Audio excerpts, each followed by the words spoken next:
इस वीडियो में व्यष्टि तथा समष्टि अर्थशास्त्र के अंतर के बारे में जानेंगे। इससे पहले की वीडियो में आप व्यष्टि तथा समष्टि अर्थशास्त्र के बारे में जान चुके हैं। तो देखिए, सबसे पहला अंतर, व्यष्टि अर्थशास्त्र के अंतर्गत छोटी छोटी अथवा व्यक्तिगत इकाइयों का अध्ययन किया जाता है, जबकि समष्टि अर्थशास्त्र के अंतर्गत इकाइयों के योग यानी राष्ट्रीय योगों का अध्ययन किया जाता है।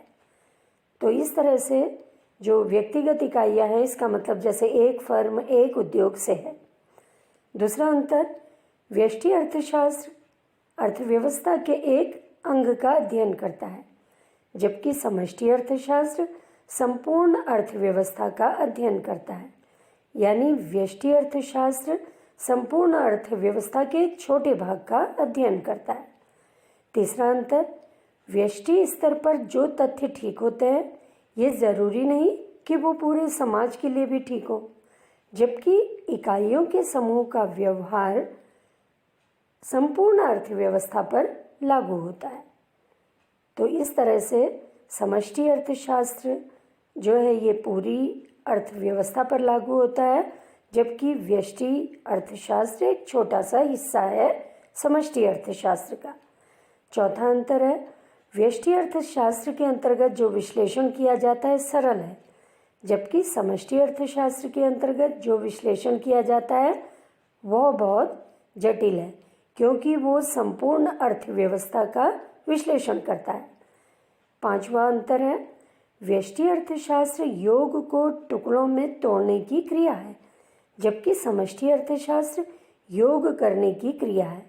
योग करने की क्रिया से मतलब है सभी इकाइयों का जो अध्ययन व्यष्टि अर्थशास्त्र के अंतर्गत होता है, उन सब का योग समष्टि अर्थशास्त्र के अंतर्गत किया जाता है। छठा अंतर, व्यष्टि अर्थशास्त्र में आर्थिक तथ्यों का संतुलन की स्थिति में अध्ययन होता है, जबकि समष्टि अर्थशास्त्र में आर्थिक समुच्चयों के व्यवहार का असंतुलन की स्थिति में अध्ययन होता है।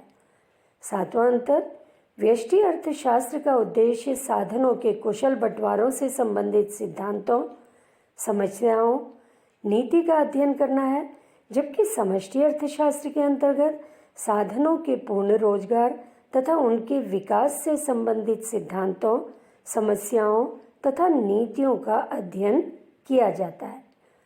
आठवां अंतर, व्यष्टि अर्थशास्त्र को कीमत सिद्धांत के नाम से भी जाना जाता है, जबकि समष्टि अर्थशास्त्र को आय तथा रोजगार सिद्धांत के नाम से भी जाना जाता है।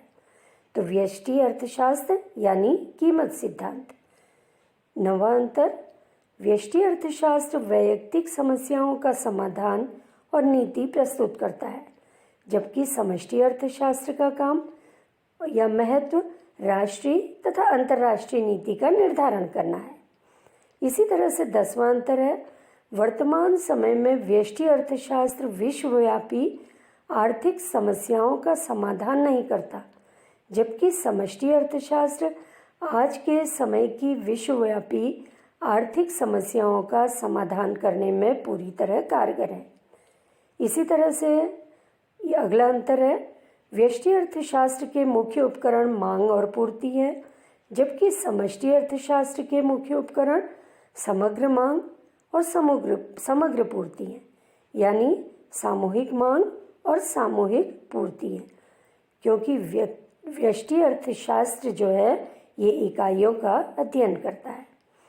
अगला अंतर, व्यष्टि अर्थशास्त्र के अंतर्गत व्यक्तिगत इकाइयाँ जैसे व्यक्ति, परिवार, फर्म, उद्योग का अध्ययन किया जाता है, जबकि समष्टि अर्थशास्त्र जो है ये इकाइयों का योग जैसे कुल राष्ट्रीय आय, कुल उपभोग और कुल विनियोग का अध्ययन करता है।